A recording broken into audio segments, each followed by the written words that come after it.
ህወሓት በሁሉም የትግራይ ልብ ውስጥ አለ። እንዳትሸወዱ። ፕሮፓጋንዳ ብቻ አይደለም፣ በፕሮፓጋንዳ ብቻ አይደለም አንድ ያረጓቸው በመግደል ነው። የህወሓትን አስተሳሰብ ያልተሸከመ ትግሬ ይገደላል። ምን ያረጋሉ? ሀብት ሰጧቸዋል። ዘርፈ ብላ ኢትዮጵያ ናለ። የእኛን አስተሳሰብ ተሸከማል። አገር መፍጠር ነው። ትክክል ናቸው። አድማይር አረጋቸዋለሁ። 70 ሚሊዮን አማራ ግን እንደ 7 ሰው ያስብ። 70 ሚሊዮን አስተሳሰብ ያለው ጉፋያ ነው። አታየም? የፋኖ ትግል ትግሬ ሲጠነክር እኔ አደንቃቸዋለሁ። በጣም እኔ የትግሬ አድናቂ ነኝ። የአድዋ ትግሬ በጣም አደንቀዋለሁ። ምን እንዳረጉ አያችሁ? የአማራ ትግል ሲጎመራ አዩ፣ እንዳሸነፈ አዩ። ኢትዮጵያን መልሶ እንዲቆጣጠር ሲያውቁ መጣው በነዘመነ ካሴ በኩል አፋባን የሚባል ፋፍዴን የሚባል ድርጅት መስርተው ገቡበት። አሁን ክልሉ እስቀረ ፋኖ ተበተነ። አሁን ፋኖ የሌባ ጥርቅም። ፋኖ አሁን ጠመንጃ እየተዋሰ የወንድሙን በሬ የሚነዳል። ጠመንጃ ተውሶ 2 ሚሊዮን ብር አግቶ ተቀብሎ 1 ሚሊዮን ለጠመንጃው የሚከፍል ህዝብ ተፈጥሯል። ለገበሬው እየታገል ገበሬው ነው እያል ከኛ ጀምሮ ስተሰርተን አማራ ለካ ሌባ ነው። በጣም ከሃዲ ህዝብ ነው። አስመሳይ ነው። ገበሬው ስንታገል ለከርመን ገበሬው ጠመንጃ በእጁ ሲገባ ዘረፋ ላይ ተሰማራ። ለዚህ ህዝብ ነበር እኔ ስንታገል ነበረው። ጊዜን ማቃጠል።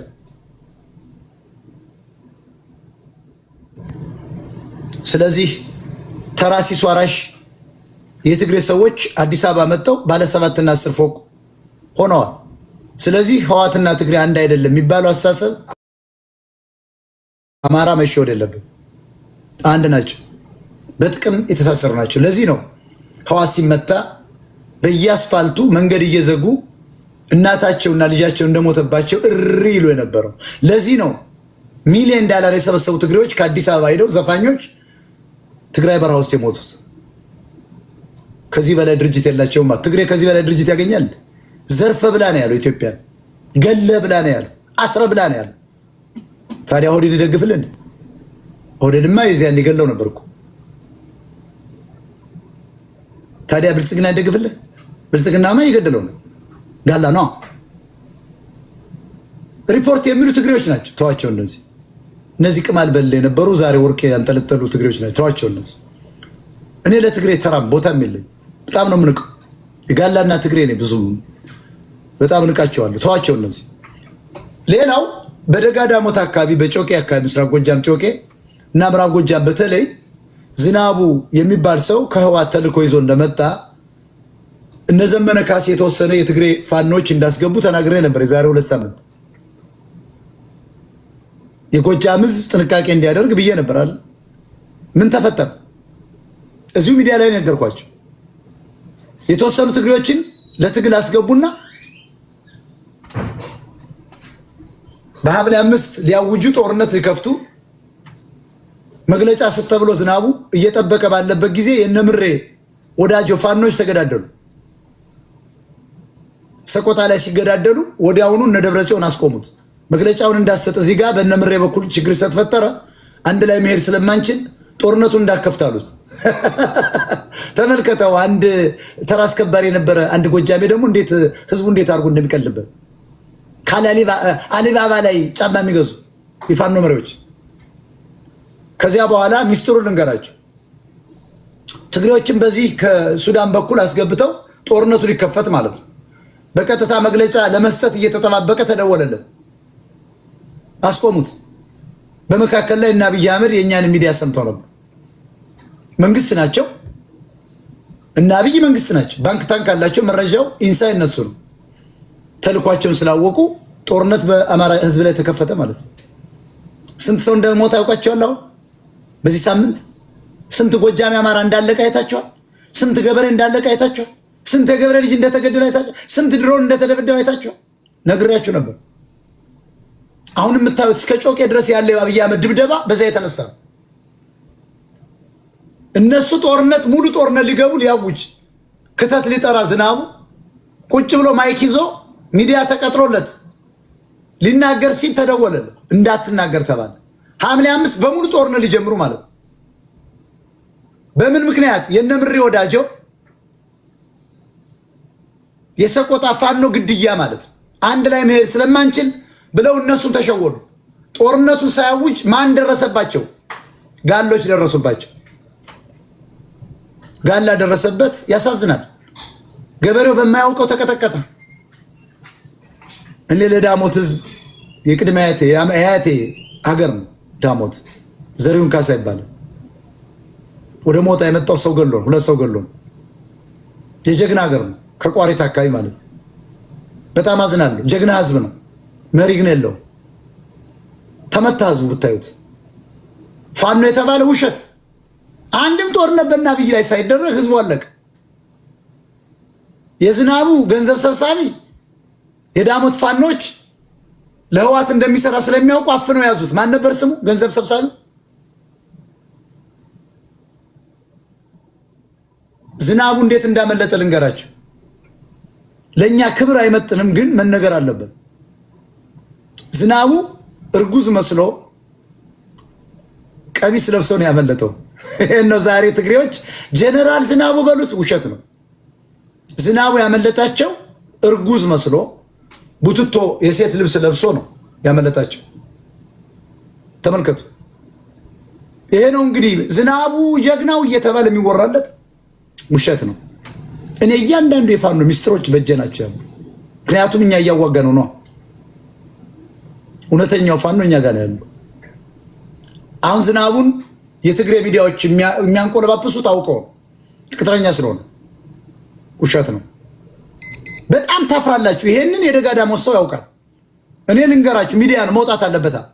ለአማራ ክብር አይመጥንም አውቃለሁ፣ ግን መነገር አለበታ።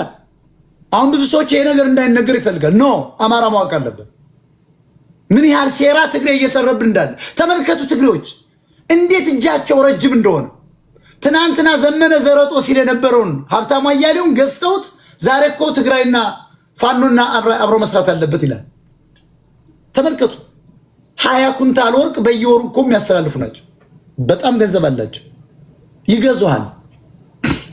ወላሂ ልክ ነህ። እኔ እኮ እውነቴን እኮ እኔ ዋሽቼ አውቃለሁ። እኔ አማራ ነኝ አልዋሽም። በዝናቡ ላይ መዋሸት አልፈልግማ።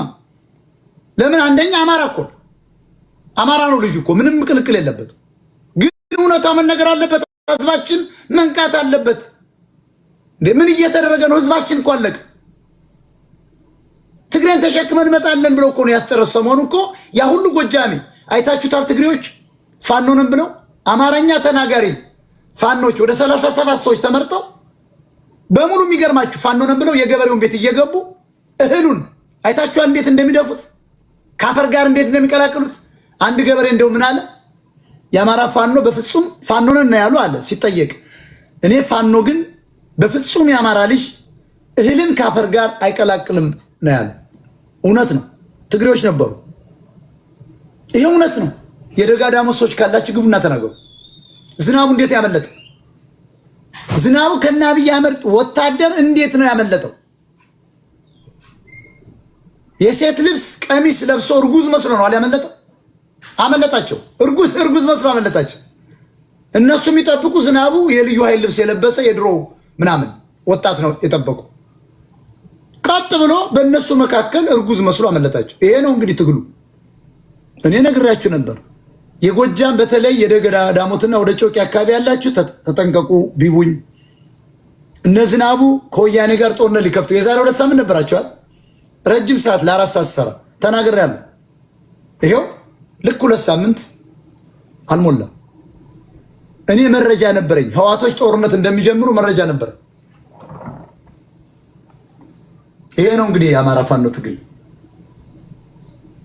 የእርጉዝ ልብስ ለብሶ ቀሚስ የሚሄድ የፋኖ መሪ አየሁ። የትግሬ ቅጥረኛ አሁን ያ ሁሉ የደጋ ዳሞት ፋኖ ጀግና ውሸት ነው። የጮቄ ፋኖ ላይ ነው ተኩሱ ያለው በአብዛኛው። አሁን ይሄ ከርኗሪ የኛ የተወለድንበት አካባቢ እሱ ነው ከፍተኛ ጦርነት የተካሄደው። አሁንም አልቆም። ከፍተኛ ጦርነት የተካሄደው እነ ዝናቡ ጎትተው ለማምጣት አብይ አህመድ ስለደረሰባቸው በአውሮፕላን ድብደባ ጀመረ።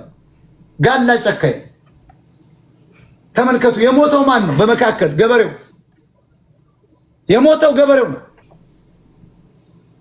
ትግሬዎች በኃይል ህወሓት አስተሳሰባቸውን የጫነባቸው ዘርፈው እንዲበሉ ኢትዮጵያኖች እንዲነጡ በኃይል እንዲቀጥሉ እምቢ ያሉትን ሲያፈነግጡ ጆሮን በጥይት እየመታ አንድ ያደረገው እንደ ሳሙና ፋብሪካ ተጠፍጥፎ የተሰራ ነው ትግሬ ማለት። አሁን ብዙ አማራ ትግሬ ተፈርካክሷ ኖ እያታለሉ ነው። ፋኖን አማራን ተጠቅመው ወደ 4 ኪሎ ለመምጣት እየሰሩ ነው። እስኪ አስቡት፣ አንድ ሲሷራሽ ትግሬ ወራዳ መሀይም ባህላዊ ጀነራል ነኝ የሚል ቆሻሻ 4 ድርጅት አለ። ምግበ ይባላል ክንፈዳኝ የተባለ ሲሷራሽ መለስ ዜናዊ ልዩ ምን ያህል ቢሊዮን ዶላር እንዳለ ታውቃለህ? ወደ 17 ቢሊዮን ዶላር አለ። እነዚህ ትግሬዎች ዘራፊዎች ናቸው። ስለዚህ የትግራይና ህዋትን ለይተህ ማየት አችልም ነው። አሁን እኛ የምንለው አማራን በተለይ የኢትዮጵያን ሕዝብ የምንለው የኦህዴድን የህዋትን የሻዕቢያን ንብረት ዝረፍ ነው። እየራበህ መቀጠል የለብህም። አሁን በትክክል ማጥናት በየሰፈሩ በተለይ በአማራ ክልል ያላችሁ ፋኖች፣ እውነተኛ የአማራ ታጋዮች ባንክን ዝረፉ፣ የትግሬ ንብረት የሆነውን በሙሉ ዝረፉ፣ ቀሙ።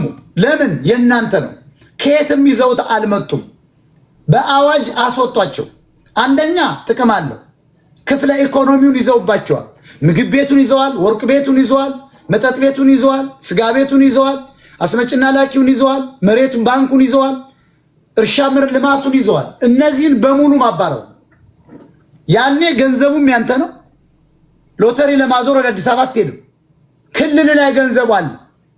ስለዚህ የአማራ ወጣት ተነስቶ ትግሬን በማባረር ሀብት ንብረቱን መንጠቅ ነው። ሳትገሉ ሳትጨፈጭፉ በማስፈራራት እንዲወጡ ማድረግ ነው። ነቅሎ እንዲወጣ እምቢ ካለ ጆሮን ትመተዋል። ሁለቱን ስታጋድመው ይጠፋል። ፈሪ ነው፣ ቅዘና ነው። አጋሜ በጣም ትግሬ ቅዘና ነው። ሁለቱን ስትለጥጠው ይጠፋል። መልቀቅ አለበት ህዝባችን። እየመረጀን ነው። ሌላው ሁለተኛው እየመረጀን ለአብይም ይመርጃሉ፣ ለራሳቸውም ይመርጃሉ። ለአብይ ይመርጁ አማራ እንዲያዳክምላቸው እንዲመጣው በተዳከመ አማራ ነው 4 ኪሎ ለመምጣት ራሳቸውስ ለራሳቸው ማዳከም ፋኖና ህዋት አንድ ነን እያሉ ይሰራሉ። ስለዚህ መላው የአማራ ህዝብ በአራቱ ክፍለ ሀገር ያለ ትግርኛ ተናጋሪ የተባለን ከነ ልጅ ልጁ ሚስት እኮ አማራ ቢኖረው እንዳታስቀራት፣ አባራት፣ ጥርሷን ነቅል አባራት። እከካ ይዘርፋል። የመንግስት ይዘርፋል ቻለን ፋኖ እና አስረስ ማረዳንተ እስከ ደጀን ድረስ እየሸኙ በመኪና ነው ለአብይ አህመድ ክልል ውስጥ እየተረመጠመጠ ስለቀጠለ አንድ ቀበሌ መያዝ የምልክ ቤተ መንግስት መያዝ ነው ያለ እኮ ዘመነ ካሴ። ይቺ እኮ የደብረ ጽዮንና የጌታቸው አሰፋ ፖለቲካ ነች። አየው እዚያው እንድንቀር ማለት ነው። ትግሬ እኮ ጀግኖች ናቸው። በአማራ ክልል ላይ ነው የተዋጉ፣ የነሱ ክልል እንዳይወድም። አማራስ ትምህርት ቤቱ ሁሉ አውድሞ መሰረተ ልማቱን አውድሞ ቁጭ ብሏል። ሁለተኛ ክፍል 745 ያቀረበ ያው 20 ሺው የተቸገሩ አማራ ተበቃይ ስላልሆነ 1000 ዓመት ሞላቸው። እነዚህ የአክሱምን መንግስት አፈሰዋል። አክሱም ፈርሶ ግን የ12 ዓመት ንጉስ አንግሶ ሸዋ አማራ ኤረር የሚባል ጋር መከታቸው። አያችሁ የወዲት ጉዲት ማለት ነው። ፈላሻዎችና እነሱ አገዎች ተጨምረው ዛሬ እነዚህ ደግሞ ህዝቦች አክሱም የኛ ነው ይላሉ። እንዴት ትግሬ አክሱም ያንተ ይሆናል? አፍርሰው እያለ በታሪክ መዝገብ ተመዝግቦ እንዴት ትግሬን ያፈርሳል? አክሱም እኮ ያንተ ስላልሆነ ነው። ተደራጅታችሁ አማራ በተኛበት መታችሁት። ሰርቫይቭ አረገ። ተመልከቱ። በየ200 ዓመቱ በየ500 ዓመቱ ከዚያስ ግራኝ አህመድ የሚባል ጽንፈኛ